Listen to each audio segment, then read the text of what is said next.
It is a final word. Back from the break. Jeff Lemon, Adam Collins. The show also brought to you by NordVPN, our old friends with the purple badge. The virtual private network, which is a way to protect yourself online, means that bad actors can't know what you're doing. And I'm not talking about the cast of Glee. I'm talking about, there are bad people out there. They want to steal your stuff. They want to get your data.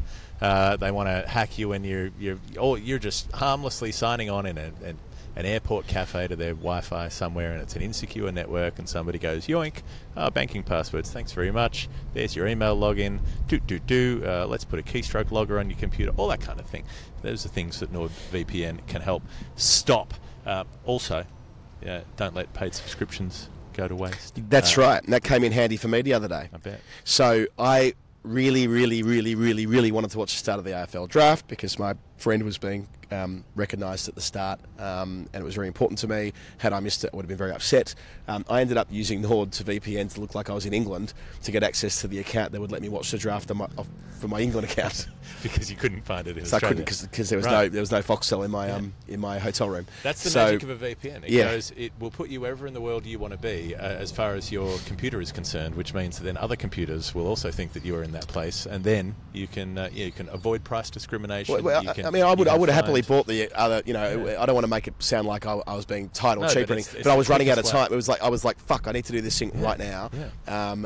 I haven't thought about this well enough. I've got like 2 minutes to make this happen, and that's it. Oftentimes you need a VPN right then, right when you need one, and it's so easy to use. Yep, I had a VPN account years ago, which I had loyalty to for a number of years, and I used to find it so bloody difficult to use across my devices, whereas Nord is a dream. I've never thought twice about it, and I'm not as you know, I'm not the best at these things. No. Like I'm not geriatric necessarily, but I wouldn't say I'm the savviest at making things work, and my patience isn't great with these things either.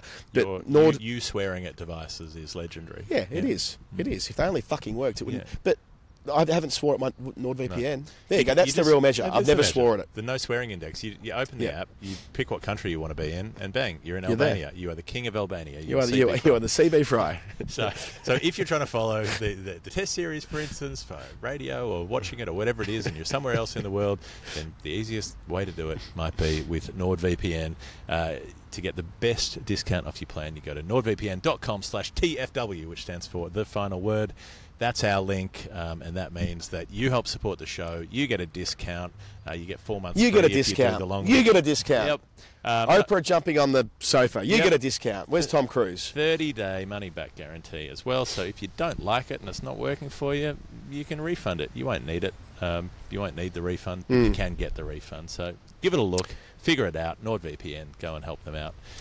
Do we have a call on the Champions Trophy yet? I just want to say one more thing about the IPL draft. We were talking about before. Just one more thing. Sure. Lots of Australians got drafted in the IPL, and I would love to tell you about that, but I can't be fucked. Okay.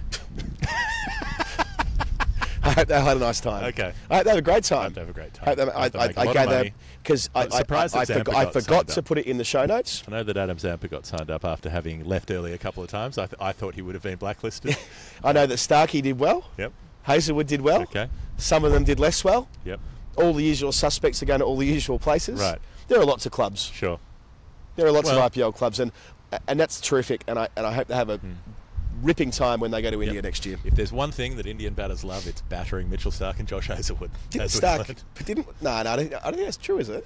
He won last year with KKR. Didn't Hazelwood? I feel like they're both are good at the IPL. I'm just saying they want to buy him. They want to get him over there so they can keep hitting him for sixes. Right. Wait till they get into the Gabba, though. Get him to the Gabba. Get into the Gabba. So, Starc did win, and he bowled really well in the final, but he also got smashed in a number of games for some incredible analyses. 50, 60 plus runs. And his record for being the highest paid player ever's gone now because Rishabh and Shreyas both broke that. So Rishabh goes with JL. What a combo. Oh, wow. Imagine if Rishabh had been at Gallipoli. Imagine what he would have brought to proceedings.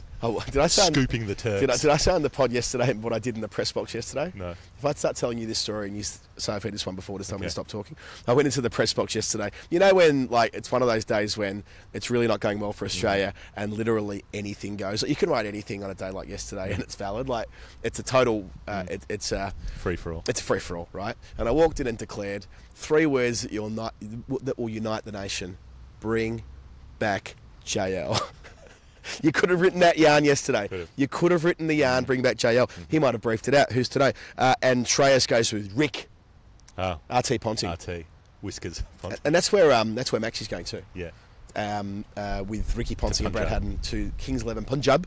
Or the Punjab Kings, as I think they're called these days. Or maybe it's the other way around, I can't remember. Yeah, I think one or the other. PK has that freshness burst that refreshes your breath. Punjab Kings. Anyway, that's where he's going. He's played there before. He had that season there in 2014. Yep. What a lovely thing it would be if he did it again in 2025. He's been there about 7 times Yes, now, he has. from reading that book. So he's back to PK. Okay. The CT. Champions Trophy is getting decided. Has anyone ever called it the CT before, apart from me just then? No. Will they ever again? They're doing a CT scan at the moment to see if they can find a tournament that's going to be on. Yeah. Increased financial incentives being put to the PCB. So I said this. I said this exact thing would happen. Not that I was on my own. But last week when we recorded about this, I said they're just going to give them enough money that Pakistan can't say no. Okay. Now, the executive board, every full member, a few associates, the chair, the chief executive, and I think an independent director. In other words, a board that is emphatically going to do whatever the BCCI says, right? So that's the first thing today. The executive board, India got the numbers. Right. This is a Labor Party. This is a Labor Party conference. You know, this is you're holding the ballot for the sake of holding the ballot. You know who's going to win, right? But the question is, how much money can the PCB extract from this situation to not go to a vote or not turn this into a total shit show? Right. This is to accept the hybrid model. The latest bit of probably ambit negotiating is that they're saying, oh, well, maybe, but we're playing India in Lahore. I quite like that. Like they're going, no, okay. Only 40 k's from the border. India can play the other games in the UAE. In the UAE, but we'll play them in Lahore. We want the Pakistan-India game in Pakistan. Okay. So things that are definitely not going to happen. All right. Well, but I mean, fair play. Like PCB, as we know, shambles shit show. However, milk them for everything. I completely agree. Build every last US dollar out of this situation. Like keep running this game up until February 1. Up until the flights are taking off. Oh, by the way. Just keep milking it. Just keep going back to the well. Yeah, I don't think there's any reason they need to resolve it by the time being specified by the powers that they need enough money to pay their next 7 coaches that they sign for 6 months apiece on 4-year deals and sack. So they need to get that cash. The PCB. They have cash flow problems. Right. Sheffield Shield. We're halfway through a round, so we can't really talk in great depth or detail. But we can some bits we can say. Cameron Bancroft. Yeah. Let's start there. Oh, yeah, why not? So the Bancroft story's been fascinating all summer. So this is where South Australia are hosting WA in a wild game of cricket. You're right, we're not going to be able to do comprehensive round updates here, but South Australia have been set 364, right? That's going on at the moment, that much I know. But at the start of the game, WA made 373. Bancroft caught behind first ball of the match. Didn't hit it. When you're stiff, you're stiff. He was averaging 4 for the season at that juncture. Talk about bang out of luck. Spencer Johnson bowling, which is relevant for other reasons I'll come back to. Jaden Goodwin, the 22-year-old son of Murray, got 139. Must be his second or third 100 of the campaign. Son of Fuzz. So he's got it all going on at the moment for WA. Doggett, Pfeiffer, McDonald name checked him in his press conference. In terms of the depth thing, he was like, we got depth. You mentioned him. I know Scotty Boland's in the next man in, but if Nisa isn't fit and they need to draw down on their resources yet further, Doggett, a man in form, a 6 for Australia A against India, a 5 here, relatively frugal 5 I think it was. So he's a smoky. Then South Australia 253, but what a mental start! Jumping Jai was flying, got a wicket first ball of the innings. Sorry, that's not true. His fifth ball, McInerney. Then Daniel Drew next ball, last ball of the second over. I mean, the perfect Jai Richardson, rapid in-swinger, blew his pad off, and he was so psyched, as you would be, probably, 90 mile an hour in old money. He's sprinting up and high-fiving the court until he runs in and high-fives Keaton Critchell's the young fella's name, and he was down for the count. Everyone thought, fuck, he's done his shoulder again. His shoulders popped out, went off the ground. It looks like he had. And he went to high-five. So Bancroft was the third in line for the high-fives, and as Corbin Middlemass explained it to me yesterday, he goes, he couldn't even middle the high five. He's just left there waiting. Like, that's how good his summer's going. Yeah, but then Richardson came back onto bowl, but what happened at the other end? So that's ball 1.6. Okay. So ball 3.1, right? So he's obviously on a hat trick, but doesn't get to bowl the hat trick ball at the start of the next over. Lance Morris bowls at the Jake Lehman and gets a wicket, first ball. So 3 wickets in 3 balls from the same end. Yeah. A weird broken up team hat trick of sorts, Right. if you want to call it that. How would you count it if it was the same over? If he'd been injured from the 5th ball of the over and someone else bowls the 6th? Well, it wouldn't be a hat trick, but it'd be most unusual. I was thinking about Sampson drawing him into that. How often have 3 wickets fallen in the same over to 2 separate bowlers? It can't be often. No. That's a real rarities and oddities, special there. Lehman missed out. Hunt batted through. Henry Hunt, 27, 900s. I think it's his 10th first-class 100. A couple of years ago, he was rattling them off. Just kind of feels like he had a bit of a dip at the wrong time last year. Otherwise, it probably would have been him in the same conversation as Renshaw, Bancroft, Harris. Harold Holt. Yeah. Had a bit of a dip at the wrong time. Dip at the wrong time. Don't go to Chevron Bay, Henry Hunt. That's all I can say. I went through there on the boat a couple of years ago. What the fuck was he doing swimming up there, Harold Holt? Fair income. We got the ferry with one way or the other. Fucking wild. Yeah. What was he thinking? Yeah. I know it was... He was because he was rooting there all the time. Yeah, he was like, "Oh yeah, I know what I'm doing." I think it was because he was rooting his mistress and he wanted to hide from. I think it was more that wasn't really? it? He was just trying to get in the sea. Well, no, I think it was more that he didn't want prying eyes. Needed a secluded. Yeah. I've got to do my beach swimming though. Yeah. While conducting matters of infidelity, I still need to have some ocean swimming. I've got to have some wild swimming as well as some wild romps. Yeah. After hours. Yeah. But anyway, Harold Holt didn't make it back. Henry Hunt has still swimming. I always think of Helen Hunt when I see Henry Hunt's name. Yeah. Mad about you. I'm mad about you. Harold Holt, Helen Hunt, and Henry Hunt. Dream dinner party. Get them together. Beach party. Dream beach party. Yeah. Well, anyway, let's not go back to... so he bats through for 106. Maybe he is in the frame. Maybe we can have a 4th South Australian player on the 11. Maybe. Let's have all of them. What's Dizzy up to? Does he want a game? Did you want to be in the rotation? Did Blocker Wilson play for South Australia? He sure did. Yeah. Okay. That's where he started. Play umpire. That's the way we like to do things. Yeah. The George Coulthard. The George Coulthard approach. We'll see. You'll learn about that too. And then, anyway, long story short is that WA batted the second time, made 243 for 3, declared, and Cameron Bancroft 105 not out. He was 71 not overnight. Went through the 3 figures this afternoon, day-night game. 6 4s and a 6, so he took his time, but that's okay. He left them a day to bowl out. Welcome back to the hundreds club. Yeah. You don't always need to score boundaries. Travis Head yesterday 89, 8 4s, so like less than half. 17 threes. Yeah. I reckon there would have been more threes in that Test match than any I've covered. The outfield was. What was going on with the grass? It was like 9 inches long. Yeah. I was losing the ball in there. What were they doing having 9-inch grass? Hunting around. They were playing like, bear hunt. Can't go over it. Can't go under it. Swish, swish, swish, swish, swish, swish. Have to go through it. Yeah, anyway, so at time of reporting, it's 62 for 2 with 70 overs remaining, so whether they get the wickets, time will tell. Over at the prison, over at Silverwater, Tassie were all out 364 in their first innings against New South Wales. Bo Webster, 61 again. He dances, he sings, he acts, he's a triple threat. He bowls seam up, he bowls off breaks, he bats, he makes runs every time he fucking plays. I reckon he's going to Sri Lanka. Tim Ward, another 90-odd. Jordan Silk made 74. Then New South Wales in reply. Curtis Patterson, 99. I mean, I think he'd take it. That's his third 50 on the trot. Get him in the test. No. If it was 190, kind of a weird lost generation there. I'll just float it. If they have a real bad time in Adelaide, maybe a bad time in Brisbane, if it's like a 2016 scenario, put the broom through the place, maybe Patterson does get a comeback. Well, he did make that 100 against Sri Lanka, and that's where they're going next. Very different conditions. Sam Constas, 39 for those who are keeping a watch there. He was knocked over by Elliott. And then Tasmania's second time around. Oh, and Webster, 3 for, because he always takes 3 for or 4 for, or 5 for or 6 for. Tassie, second time. Joseph is Tasmania. Yes, that's it. They were 226 for 4 when I last looked at the scorecard. Weatherald was also out first ball of the game in the first innings. Samo told me that's never happened in 2 consecutive Shield games where a player has been dismissed from the first ball. Right. So there you go. But he was on 30 odd when I last looked.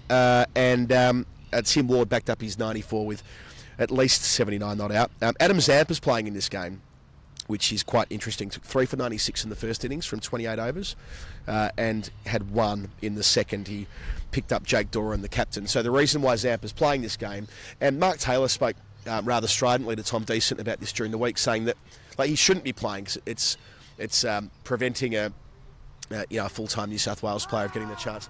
But I felt for Zampa with that. Zampa wants to play red ball cricket. It's just he's precluded from playing it in the same way that oftentimes Maxwell is, because they've got so many white ball commitments with their national contract that they're not really able to play red ball cricket too often, if at all. And Zampa did play a game a couple of years ago to try and put his hand up again, and he wants a spot for Sri Lanka. So he's going to have to play these games, and he's, I suppose, given himself a bit of an opening, taking 4 wickets so far with 6 wickets still to go. Yeah, I don't know about that. I think he should be a long way back in that queue.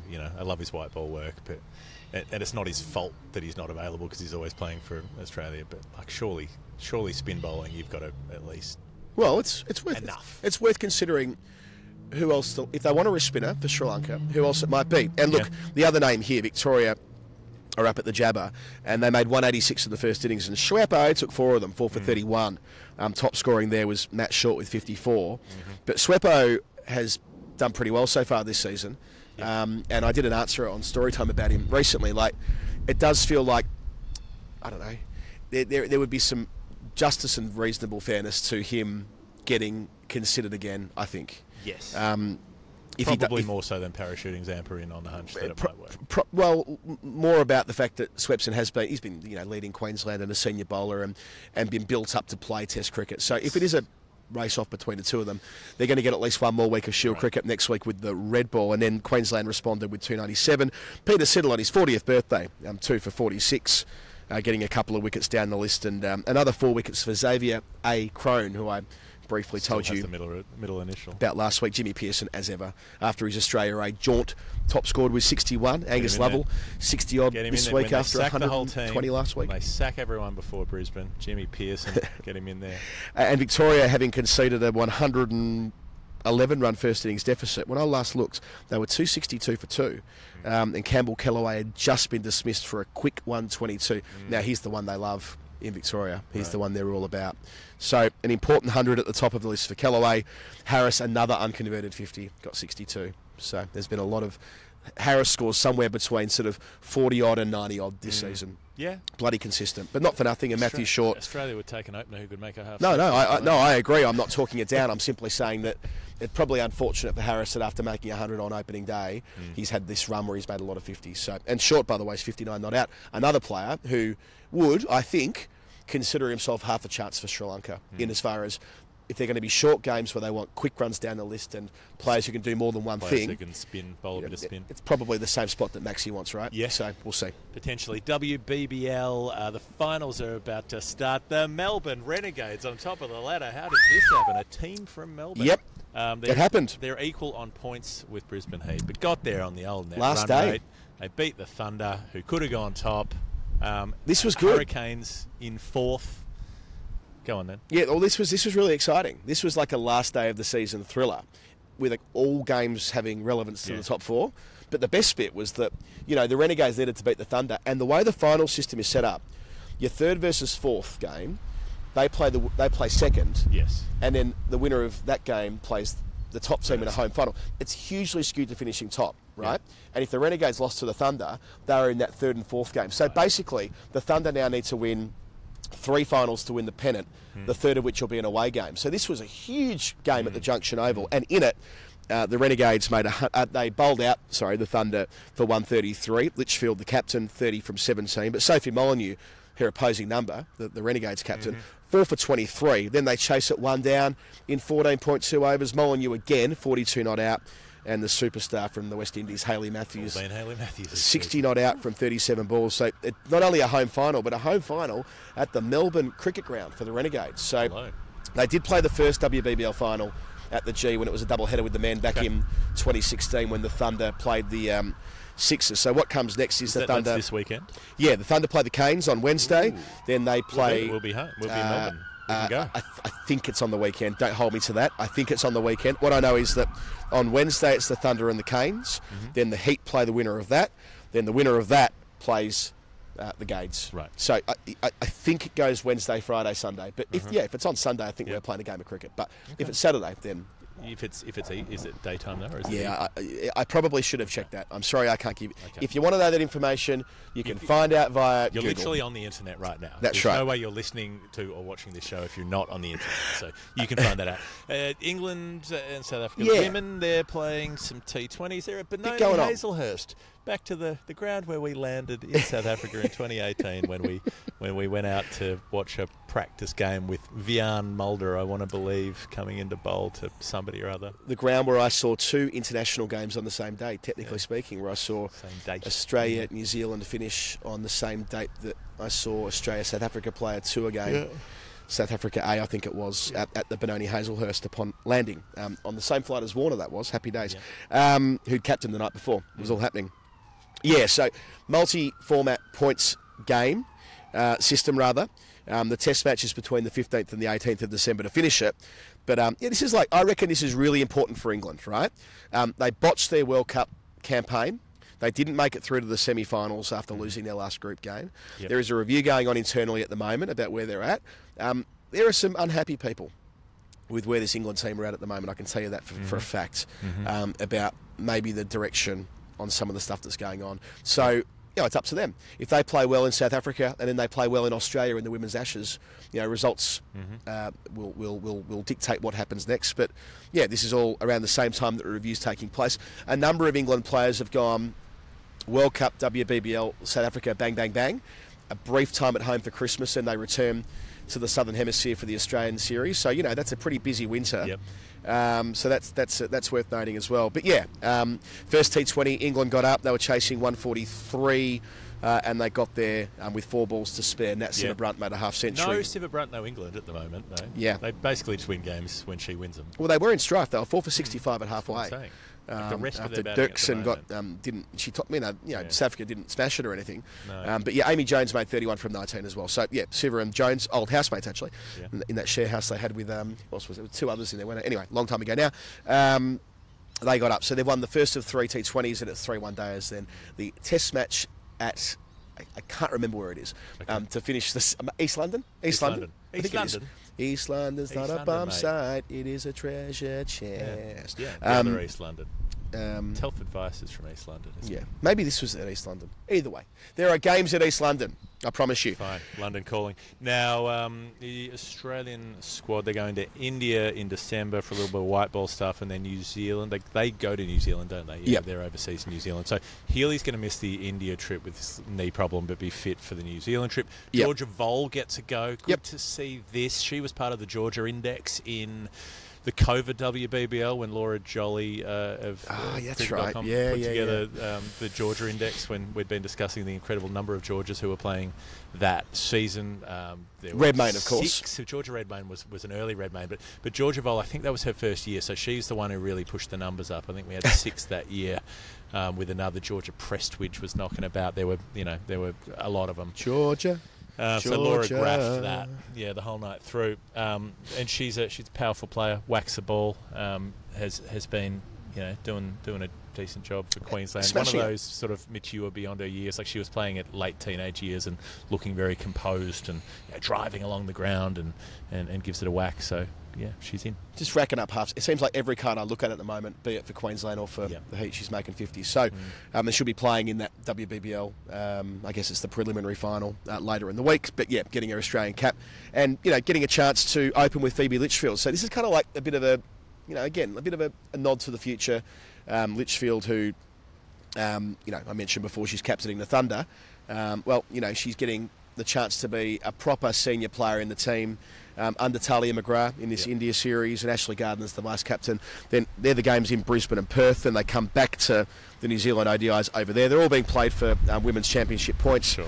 Healy's skippering the 3 games at the Basin Reserve, which are between the 19th and the 23rd of December. Then they come home for Christmas, and then they play the Women's Ashes, which starts at the end of January. So intense. Very, very busy summer for the Australian women. Jeff, before we go to the break and bring in our chat about chucking and biomechanics and all the rest of it, Cbus Super, 40 years. 40 years. 40 years of Cbus, 40 years of the Industry Super Fund, when they solved that perplexing public policy riddle.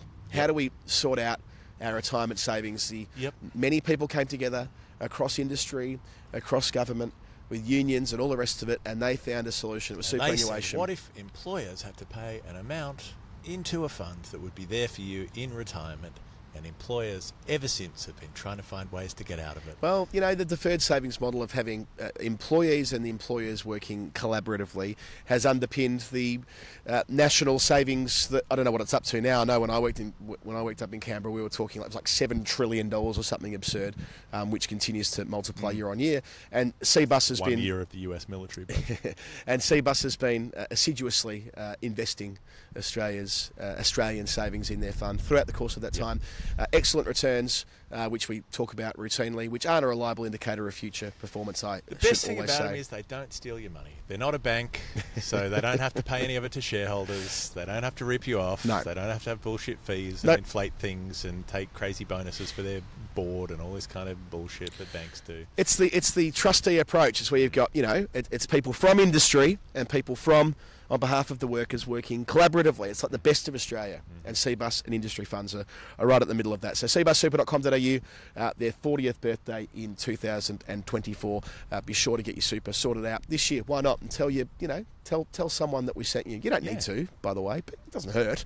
And if you like what we've done and continue to do on the show, by the way, with the interviews we've been doing recently and the daily coverage and all the other bits and pieces. The ad-free feed you get through Patreon. Someone got in touch yesterday asking about that, which is great. It means you don't get the automated ads. You do get the stuff we chuck in, which we hope you like. But it's, again, another thing we're trying to do to incentivise people to join us on Discord and come to our live shows at a discounted rate, be part of Storytime. There'll be a new Storytime weekend after this one when we get our act together again. Like this is this weekend. Sorry, we're doing one this weekend.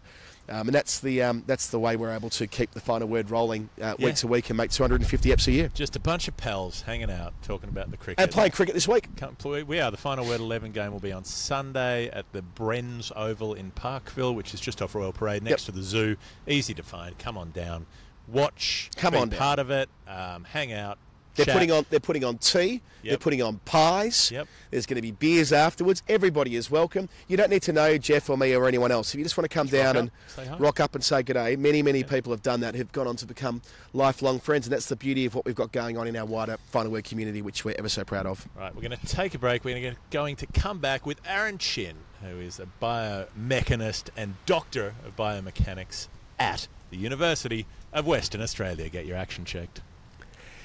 It's the Final Word Cricket Podcast, Season 17, Episode 13. As we start to wind down, and we thank Aaron Chin for being look, I'll level with you. He said to me beforehand he was a reluctant guest because he's never done this type of thing before, but I thought he was terrific. Nervous. He was a little nervous. I thought he was great. And then once we put the marks on, he was fine. Yeah, we told him. Yeah, quite right. We said it's just a conversation. About elbows. I just want to know about elbows. I really wanted to do the tests. Unfortunately, they don't do them in quite that way anymore.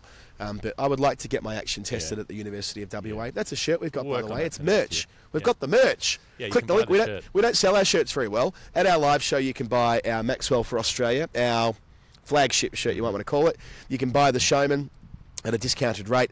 So why not come to the live shows? That might be my parting thought today. Come to the live show. Come to the live show. I really want you to do that. All the information's in the notes as to who's going where, which guests we've got. There's one link there. Come along. Patrons get a discount if that incentivises you to get over the line and become a patron with us. That'd be all the better. We've written special material that will never be seen anywhere else. It'll never be published. The only way you can see it is if you're in the audience on the live show at that night, largely so that we don't get killed by a range of people. But come and be one of the people who helps us not get killed. That doesn't make any sense. Okay. Yep. Let's end the show. Okay. We're here. We've got to the end of it. This has been the Final Word, the weekly show. Keep an eye on the feed. Keep an eye on the skies. Jeff Lemon, Adam Collins. We'll see you next time. Bye.